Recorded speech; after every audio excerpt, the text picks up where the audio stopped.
Oi, tudo bem? Bem-vindo, bem-vinda aí a mais uma Prosa com Bertaglia. Prosa cada vez mais interessante, cada vez mais fantástica. E aqui eu agradeço as pessoas que voluntariamente, espontaneamente, vêm contribuir compartilhando os conhecimentos que elas possuem. E hoje nós vamos falar de um tema fantástico: as armadilhas da liderança. Exercer a liderança nunca foi fácil. Contudo, os líderes precisam entender que o desconforto faz parte de seu trabalho. E esse tema que estamos trazendo para a prosa já foi objeto de artigos da Harvard e publicações de livros. Entender e desbloquear as armadilhas da liderança é sobre trazer uma liberdade relacionada a uma agenda que coloca a pessoa em situações difíceis. Trata-se de abrir espaço para o lado da empatia e do relacionamento no meio aos problemas do dia a dia.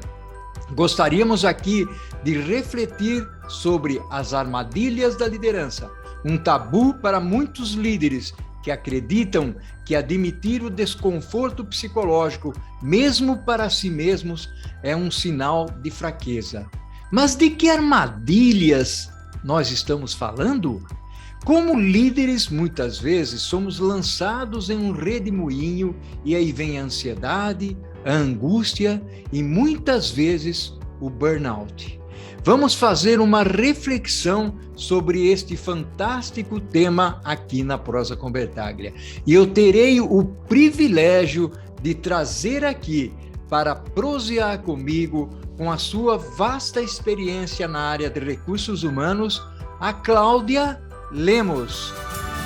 Oi, Cláudia, que legal, que fantástica a sua presença aqui na Prosa com Bertaglia. Uma honra, um orgulho, Cláudia. Seja bem-vinda. Obrigada e obrigada pelo convite. Eu que estou honrada aí de participar. Que bacana, Cláudia. Cláudia, já vamos direto para o assunto. Eu queria que você falasse um pouquinho aí sobre, usando a sua experiência, né? Eu tive olhando lá o seu LinkedIn, o Yunari Targino te recomendou aqui para a gente conversar, falou que você é uma pessoa fantástica e muito experiente, e eu gostaria que você contextualizasse o papel do líder, o Cláudia. Vamos em frente? Vamos lá. Liderança é um campo vasto, né? A gente tem literatura aí para todos os gostos, né? Mas uma coisa que me chama a atenção, assim, eu tenho estudado essa parte da liderança ao longo da minha carreira, claro, né? Mas, assim, é um tema que me interessa muito, né? E o que faz esse líder ser mais preparado ou não, né? O que forma, como se forma um líder, né? A gente tem discussões aí de a liderança ser uma coisa natural, ela não ser aprendida, né?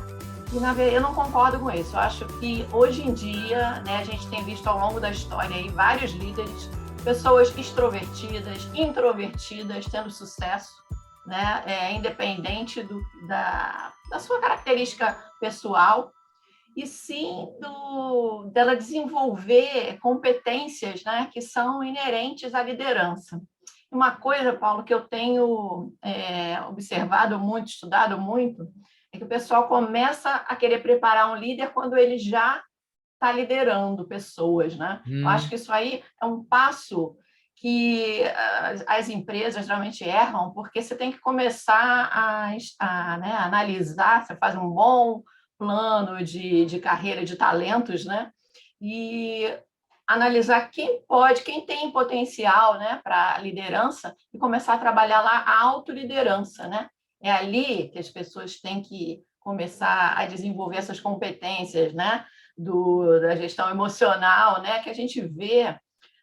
Tem ali um artigo muito interessante de um pessoal de Harvard que eles falam o seguinte: imagina que hoje você tem como testar, né, as competências técnicas. Você tem hoje ferramentas, até pela internet, hoje você testa o conhecimento técnico, as competências técnicas, com muita facilidade. Mas as emocionais, né, é que são mais difíceis, né? Você tem ferramentas e tudo mais, mas se você analisar duas pessoas com a mesma competência técnica, são as competências emocionais, né? E que a gente chama também hoje de sociais, que fazem a diferença, né? Você tem uma pessoa altamente técnica, mas emocionalmente descontrolada, né? Ou não tão inteligente emocionalmente, você tem um desastre, né? Enquanto alguém mais seguro, né? Com todas essas soft skills aí mais desenvolvidas, ele pode aprender a parte técnica com muito mais facilidade.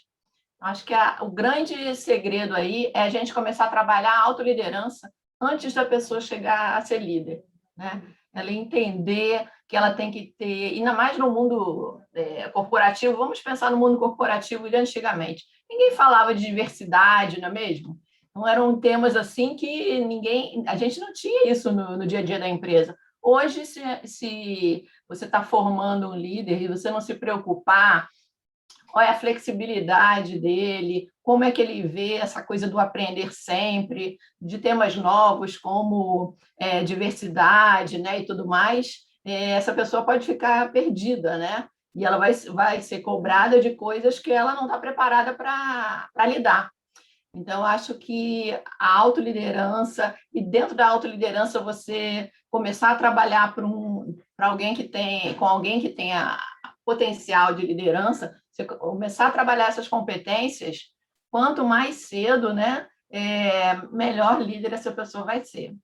Uau, que Bom. bacana, Cláudia. Que legal. Cláudia, você trouxe um tema aqui, né, que eu achei Uhum, fantástico, muito legal. Acabei pesquisando algumas coisas, cheguei num artigo lá da Harvard e tal, e você falou uhum. das armadilhas para o líder ou as armadilhas da liderança. Eu gostaria que você já se aprofundasse um pouco mais nesse tema, porque eu acho que isso é fantástico e vai merecer a atenção das pessoas que acompanham aqui a Prosa com Bertaglia. Vamos lá? Vamos lá, a gente está falando, quando a gente fala de autoliderança, a gente fala também de autocontrole, né?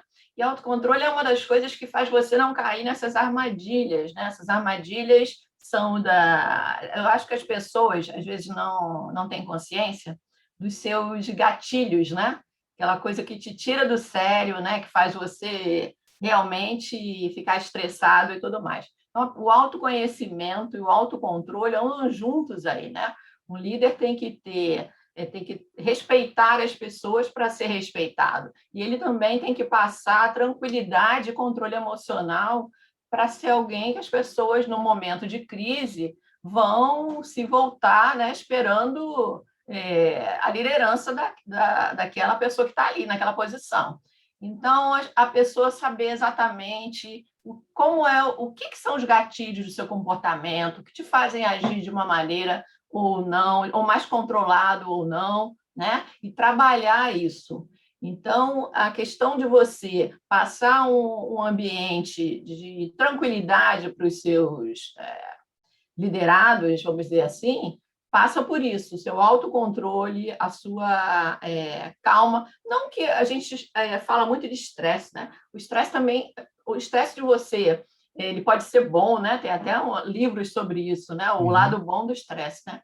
Que vai fazer você querer alcançar uma meta, né? Se programar e tudo mais para os grandes desafios que tem na nossa carreira, né? No nosso dia a dia.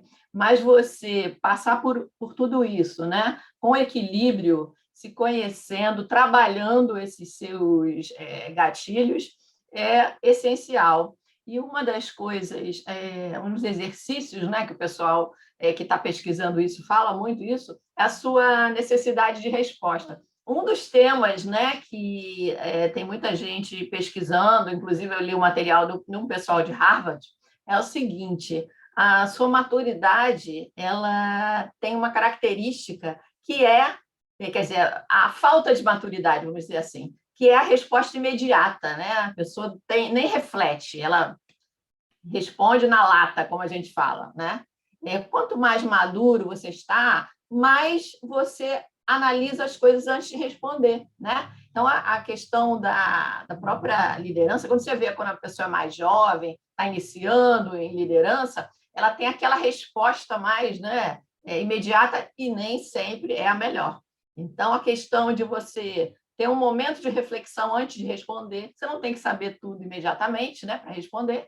E quanto mais maduro você fica, mais você analisa as coisas antes de dar uma resposta tão assim de primeira mão, sem refletir muito, né?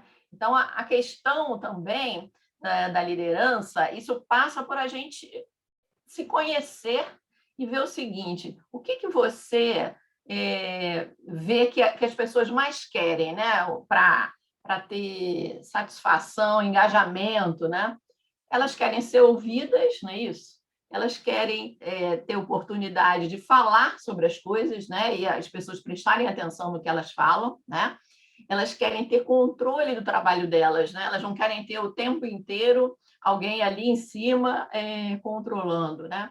E elas querem ser reconhecidas também quando fazem um bom trabalho. E uma coisa que as pessoas esquecem, né? É aprender coisas novas, né? O ser humano, ainda mais hoje, que a gente tem a tecnologia, tudo é tão rápido, né? As pessoas se aborrecem, né? Enjoam de uma coisa muito facilmente. Então, essa questão de você proporcionar às pessoas isso, ouvi-las, né? Ela dá controle sobre o trabalho dela, confiança naquilo que ela faz, né? E fazer com que elas sempre estejam aprendendo coisas novas, mesmo que elas estejam na mesma função, mas criar desafios ali dentro para fazer com que as pessoas estejam contentes com o seu trabalho. Acho que isso aí é uma reflexão que a gente tem que fazer, porque se você pensar, nós mesmos, né, buscamos isso o tempo inteiro, né? E passar isso para seu olhar sobre a equipe também. E Que fazer o que fantástico. eu chamo de pacto da liderança, né? Quando você assume um compromisso, né? Torna um ambiente propício a isso, propício ao diálogo, né? E eu já vi gente que domina isso muito bem, e olha que não são aqueles chefes bonzinhos, não. A gente não está falando daquele que sempre diz amém para tudo, né? Que acaba sendo dominado pela própria equipe. Não. Pessoas, chefes assim mais enérgicos e tudo mais, mas que as pessoas gostam dele como líder, né? O qualificam como líder, e são pessoas que atraem pessoas para trabalhar com eles, por isso, por criar um ambiente, apesar de desafiador, né? Um ambiente em que as pessoas são ouvidas, em que elas aprendem coisas novas e dá controle e responsabilidade também sobre o trabalho delas. Olha Eu só acho que que é isso bacana, aí. Cláudia. Muito bacana, realmente, o contexto que você trouxe aí, principalmente essa parte de armadilha.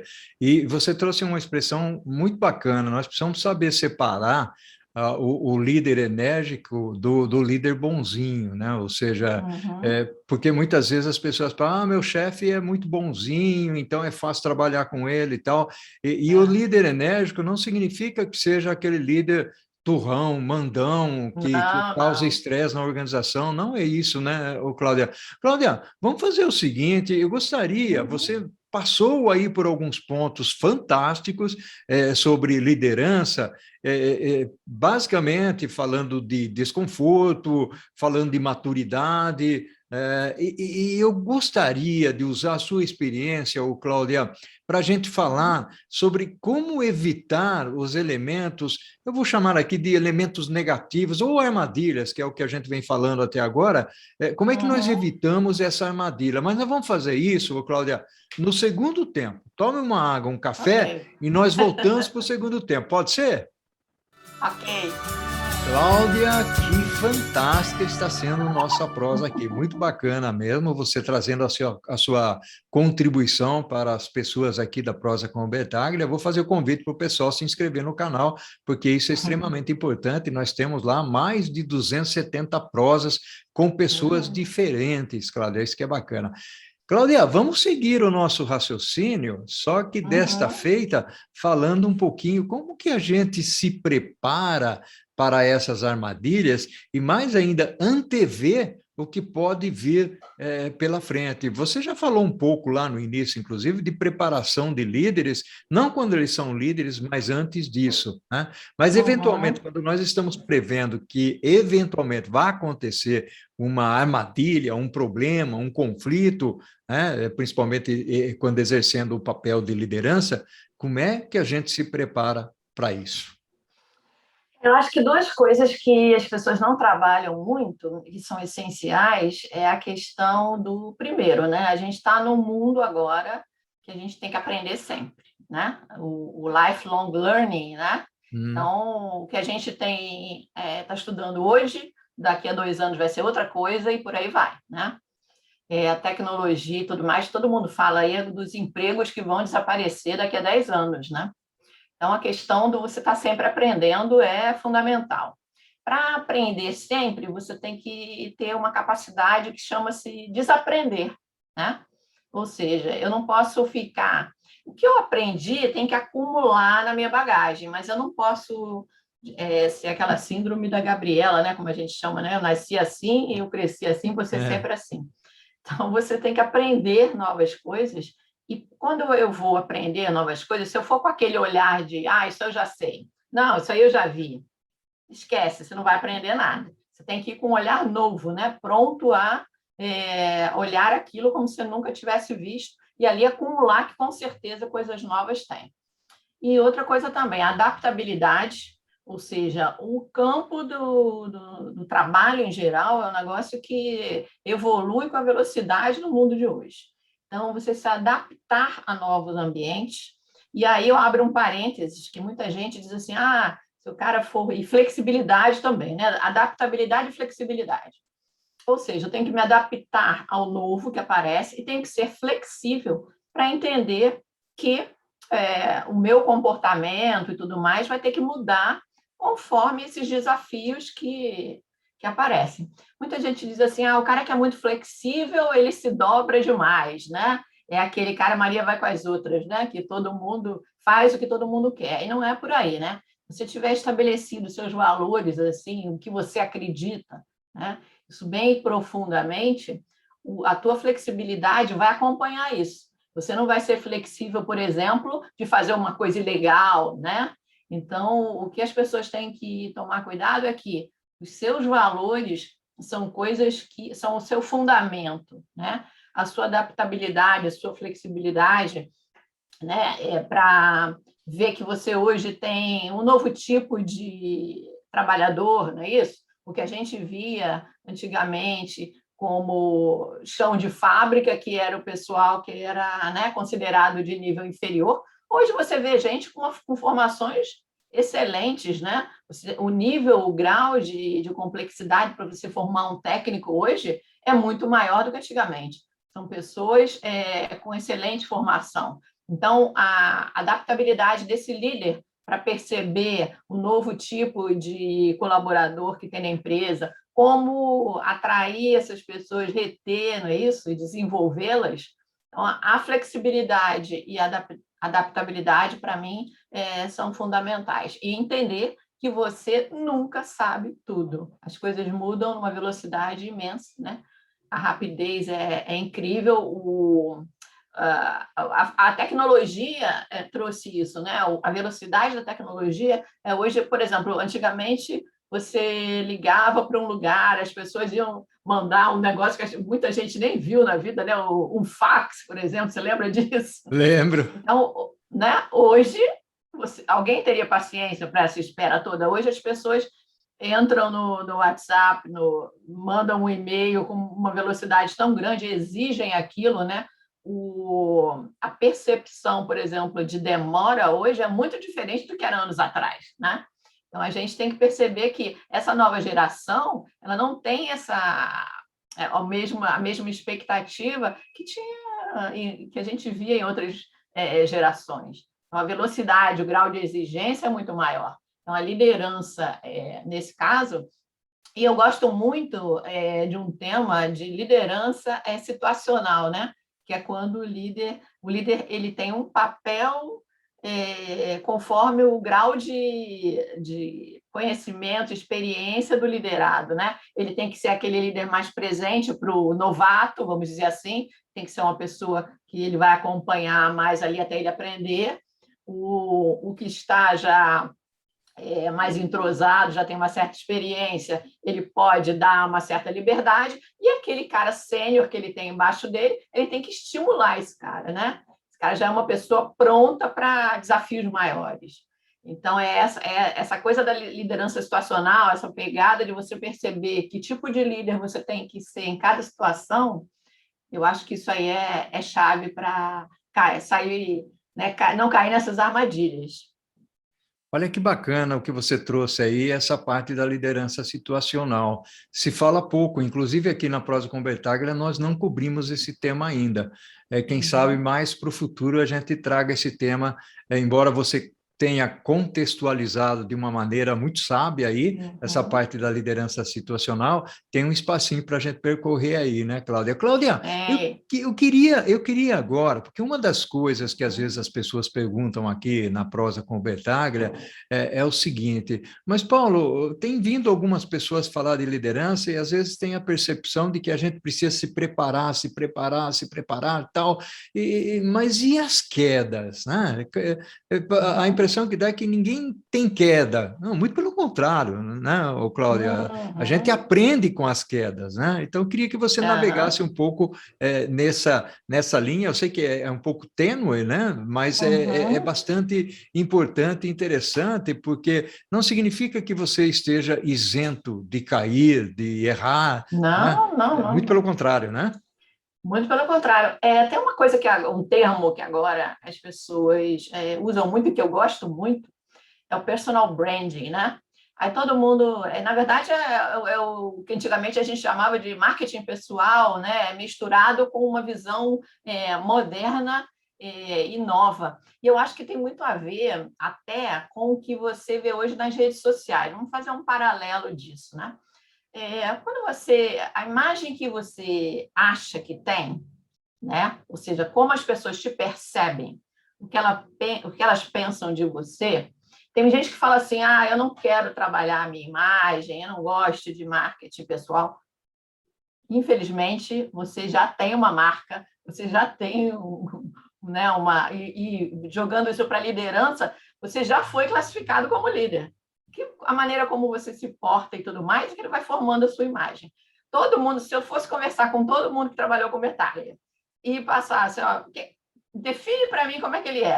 Eles não teriam já uma imagem de você? Então, isso daí já é a nossa marca pessoal.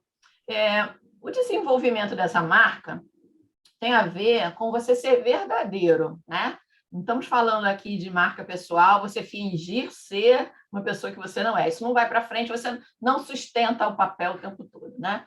Então, você descobrir quem você é, qual é o seu estilo, e também verificar se aquilo como você quer ser percebido, você está conseguindo passar isso para as pessoas têm a mesma ideia que você. Eu acho que isso aí, o plano de ação de todo mundo tem que ser isso. Como eu quero ser percebido e como as pessoas me percebem. Esse gap aí, se houver, né, que você tem que trabalhar. Porque os grandes problemas, as grandes quedas, como você diz, acontecem por aí. Quando você acha que está sendo percebido de uma maneira e as pessoas te percebem de outra. Então, quando aí acontece isso num momento de avaliação, não é isso? Numa pesquisa de clima e tudo mais. Eu acho que o que a pessoa tem que trabalhar é como eu quero ser percebido. É isso que eu estou conseguindo passar? É essa percepção que as pessoas estão tendo de mim? Você trabalhar isso, conseguir identificar e traçar um plano de ação para melhorar essa sua imagem, ou seja, essa sua imagem quer dizer o seu desempenho, a maneira como as pessoas te veem, né? Porque eu já vi casos, né, na minha carreira de RH, que a pessoa diz assim, eu não fui promovido e o fulaninho foi, né? E quando você via que, na verdade, que a pessoa, como ela se enxergava, não era o que as pessoas, né, o que a empresa enxergava nela. Por isso, acho que esse chequezinho você tem que fazer o tempo inteiro, porque é muito fácil você estar achando que está sendo que as pessoas acham de você a mesma coisa que você acha e isso não ser verdade. Então, acho que as pessoas têm que pensar o tempo todo que a sua marca pessoal já existe. Você tem que checar se você gosta dela. Quando você ouve o que os outros dizem de você, se isso é o que você quer ouvir. Se não é, trabalhe para... Não, eu acho que eu não sou assim. O Bertalha está me enxergando de uma maneira que eu não sou. Então, eu tenho que fazer um plano de ação para mudar essa percepção. Acho que as grandes quedas acontecem quando a pessoa está se achando um determinado nível e o que as pessoas pensam dela não é. Tanto os superiores, quanto os subordinados, quanto os pares, né? E isso me leva a uma coisa que eu acho que aquela coisa da rede social, né? O network, né? Você ter, e o que eu chamo de uma rede de apoio também. Você ter um mentor, você ter pessoas a quem você... Não precisam ser da sua área até, né? Pessoas que... mentor geralmente é da própria área, né? Mas pessoas de uma rede de apoio a quem você pode recorrer em uma determinada situação, né? E lembrando também que essas pessoas vão recorrer a você.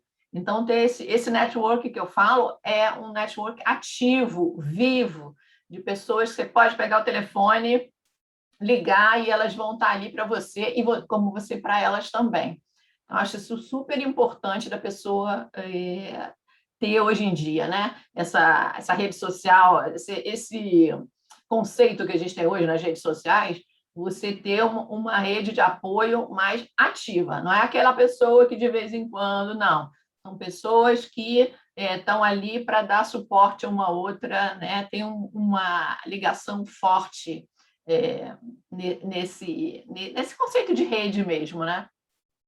E é interessante, né, Cláudia, o que você vem falando aí sobre a parte de network. Eu tenho conversado muito com algumas pessoas sobre network. Uhum. E, logicamente que existe o Facebook, o LinkedIn Claro. principalmente, Instagram e Uhum. tal, mas no LinkedIn nós temos uma coisa que é muito curiosa, né? Ou seja, as pessoas, muitas vezes, elas procuram outras no momento de necessidade. É o envio no CV, é um emprego que ela perdeu, mas ao longo do tempo que ela Exatamente. se viu empregada, né, muitas Ela não vezes cultiva, né? eu percebo muito isso, Cláudia.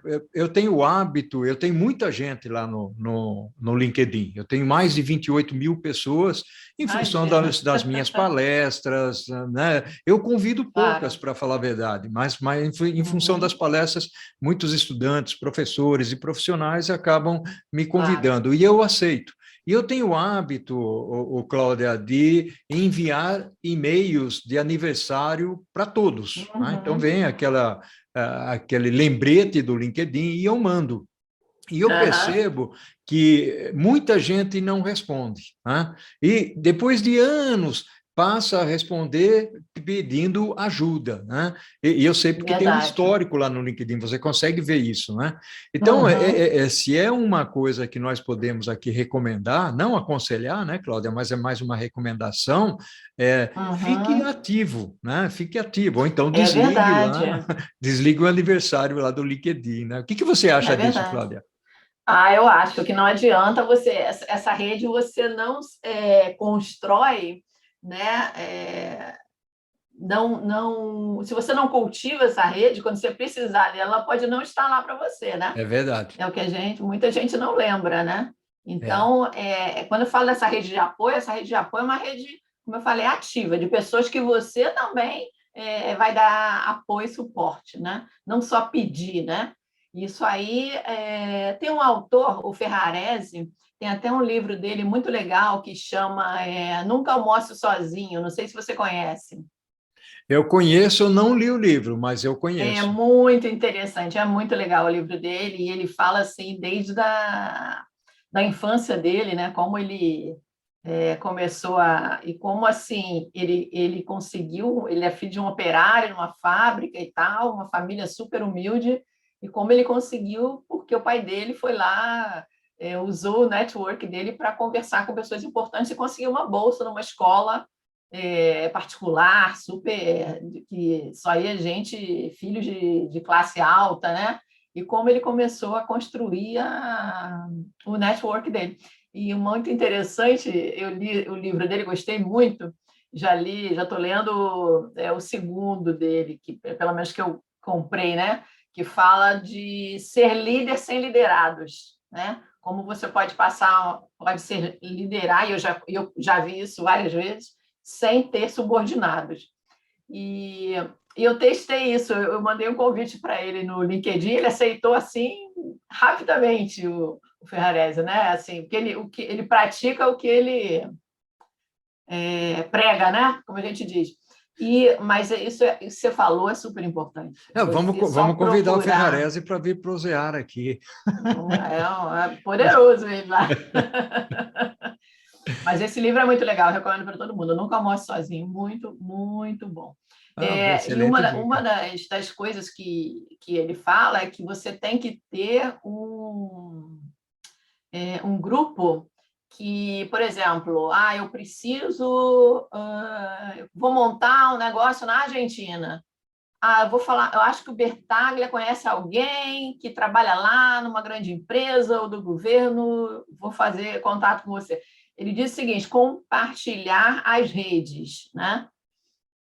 Da importância de eu posso não saber uma coisa sobre um determinado negócio, um país, mas eu vou ter alguém na minha rede a quem eu posso contactar, que vai conhecer outro, né? E que com isso vai colaborar para o sucesso daquele meu negócio, projeto e tudo mais. E como você, com uma rede bem estabelecida e ativa, né, cultivada, você pode chegar a qualquer pessoa, né, e entrar em contato e ter negócios ou conselhos, né, de qualquer lado. Mas você, lembrando que ter essa rede, cultivar essa rede, né, e procurar sempre partilhar essa rede com pessoas, não é porque é por ser, eu quero conhecer tal cara porque ele é diretor disso, é VP daquilo, não, mas pessoas em que efetivamente você pode fazer uma troca,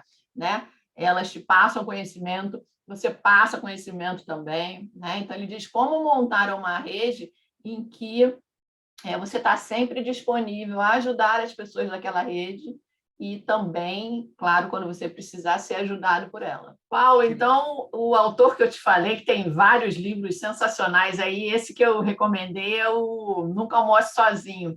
O nome dele é Keith Ferrazzi, não é Ferrarese. Ferrarese é um amigo com que eu estava falando antes, troquei as bolas, mas o nome dele é Keith Ferrazzi. Eu recomendo qualquer livro dele nessa questão de network, dessa rede de apoio que eu te falei, ele tem dicas sensacionais lá. Que maravilha! E você foi exemplo fantástico aqui, Cláudia veio aqui contribuir com a Prosa com Bertaglia. E, Cláudia, nós estamos finalizando a Prosa com Bertaglia, passou muito rapidinha, foi fantástica, muito bacana. Cláudia, um abraço e uma gratidão enorme para você. Obrigada a você.